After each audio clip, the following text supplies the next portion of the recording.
everyone, welcome back to Collecting, the video series where I talk about my video game collection. Specifically in this video, as we did last month, we're going to be talking about all the video games I bought in the month of April. I hope that sounds good.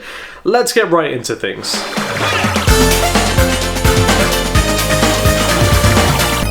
And I must apologise first of all because I've been a very busy boy, so I haven't had time to make this video yet, and it is the 5th of May, it's exactly 1 month until the Switch 2 comes out. But I'm finally making the video so you can see what I purchased in April. So as with last video, we're going to go through by console, discuss the games, and then add them to the collection. Let's start, as we do, with the Nintendo Switch.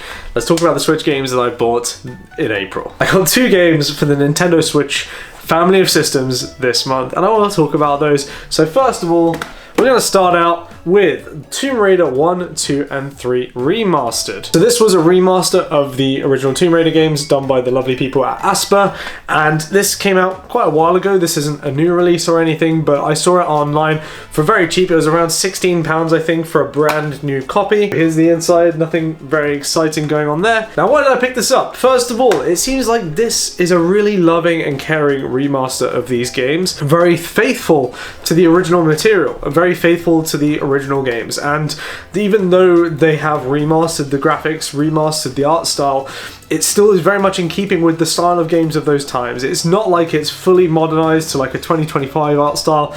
It still reeks of being retro, and I kind of love it. You can even toggle back to the previous art style, just up-resed, but the exact same textures and graphics, so it all looks super sharp. Or you can go for the new art style that they've done that is still really retro and still has a really good vibe. So yeah, I really wanted to check these games out, and having it physical is awesome. Really had to pick this up. It was a good limited time offer, so yeah, happy with that. Tomb Raider 1, 2, and 3 Remastered. Yeah, pretty cool. And now it's time for the other thing I picked up for Nintendo Switch. And this one is part of the Xenoblade series. So, I remember mentioning last month how I wanted to continue my Xenoblade collection and collect all of them. I've now added another one of the video games from the Xenoblade series to my collection on Nintendo Switch, which means I only have one more to pick up on Switch before I have all of them. And this one is Xenoblade Chronicles 2 Torna, the Golden Country, the expansion of Xenoblade Chronicles 2 on Nintendo Switch. What I love about this is they did a fully physical version of the expansion for Nintendo Switch, for Xenoblade Chronicles 2, sorry. While I have not yet played Xenoblade Chronicles 2, I know from people who have, the reviews say that this really improves on a few of the flaws of the original game and is a really worthwhile expansion. It's such a worthwhile expansion that they put it on a cartridge. But yeah, so this is very cool. I love it when there's such a meaty expansion to a game that they just put it on its own cartridge. The fact that it's a standalone launcher as well is really awesome. So it's kind of just a sequel to Xenoblade Chronicles 2 rather than being DLC. It really is an expansion of that original game. And this was one that I wanted to get sooner rather than later because this is definitely the rarest, I believe, of the Xenoblade Chronicles games on Switch. So I wanted to pick that up as soon as I had the opportunity to do so.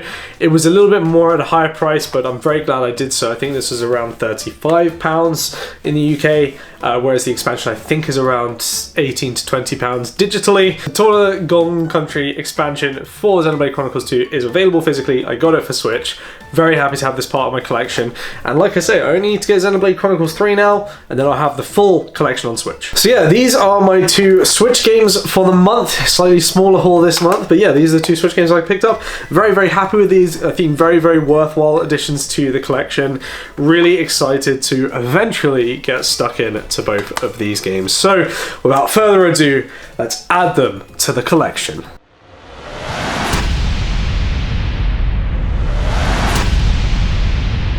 And now we move on to the last system that I bought video games for physically this month.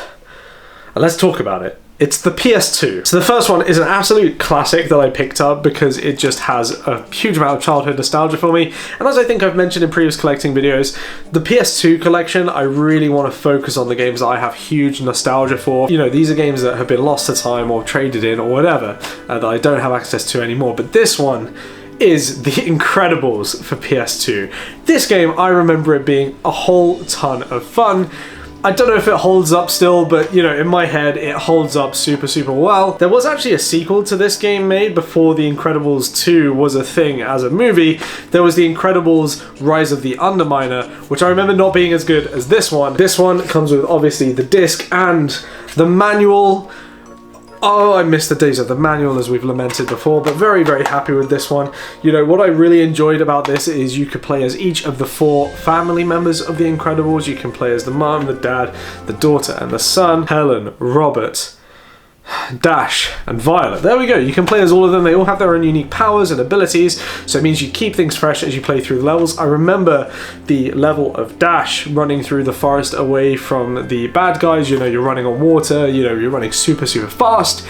It was great fun. I picked this up on eBay. I think it was about £7, very affordable. Very happy with that. Yeah, there we go. Disney's The Incredibles. And then my last physical video game pickup for the month was part of the Rayman collection this time. So we're adding to the Rayman shelves right here, and that is Rayman 10th Anniversary Edition for the PS2. It's a limited edition, or 3 title pack limited edition, and it contains Rayman M, Rayman Revolution, and Rayman 3. So let's talk a little bit about those. Rayman M. The M stands for multiplayer. This is a multiplayer racer and also arena battle game. While many racing games usually put the characters in cars or carts or bikes to race around courses, this was a platforming racing game, so you are on foot running around. It's okay. It's not the most amazing multiplayer game in the world. I think the fun really is drawn from the people you're playing it with. It's a good laugh. It has some pretty kick-ass music, actually. Wanted to get this. I actually have all of these games, but this is the 3-pack, so this is what I'm collecting, is the actual edition of those games itself. So yeah, I have all these games already. Rayman Revolution then is it's not really a remake, but it's more like an expansion to Rayman 2 The Great Escape. So if you've played Rayman 2 The Great Escape on pretty much any other platform, Rayman Revolution is kind of an expansion on that game. It adds a new overworld area that's kind of more open, so each level is not just on like a level select screen. You're kind of walking around the world, exploring and discovering the levels as you go. For me, in some areas, Rayman Revolution goes too far and kind of makes things too convoluted and sometimes unenjoyable. They add kind of extra steps where they're not so necessary. So for example, to upgrade your health, instead of just collecting X amount of things, which is what you do in the original game, you have to collect X amounts of things, then find a person, and then play a mini game. Some of those mini games are not fun, and then you finally get the health expansion. For me, ultimately, it's not the best way to play Rayman 2, but if you have played Rayman 2 and you haven't played Rayman Revolution, I'd say definitely still worth checking out and seeing how you find the expanded content, because there is new stuff that is actually really fun. For me, the overworld, where you can kind of explore, collect extra lums, and also, you know, find all the levels and get more story and interact with more characters, really like that stuff. But it's the stuff like the shop and the, like I say, the way that health upgrades are now provided to Rayman, I don't love it so much. And then we have Rayman 3, which on all the versions of Rayman 3, it's pretty much the same. It's missing like a couple of mini games from the GameCube version. Other than that, it's pretty much the full complete game. Rayman 3 is great. It's a really fun video game, so it's no different here. It's really good fun. So yeah.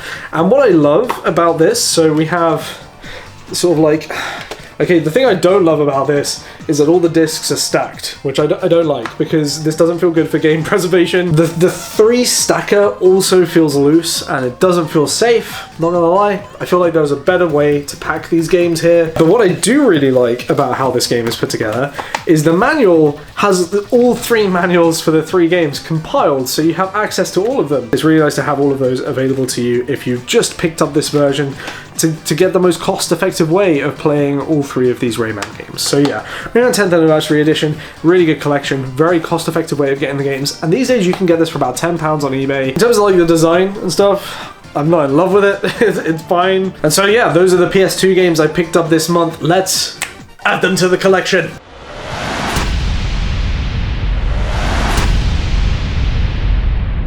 So that's all of the physical video games I collected in the month of April.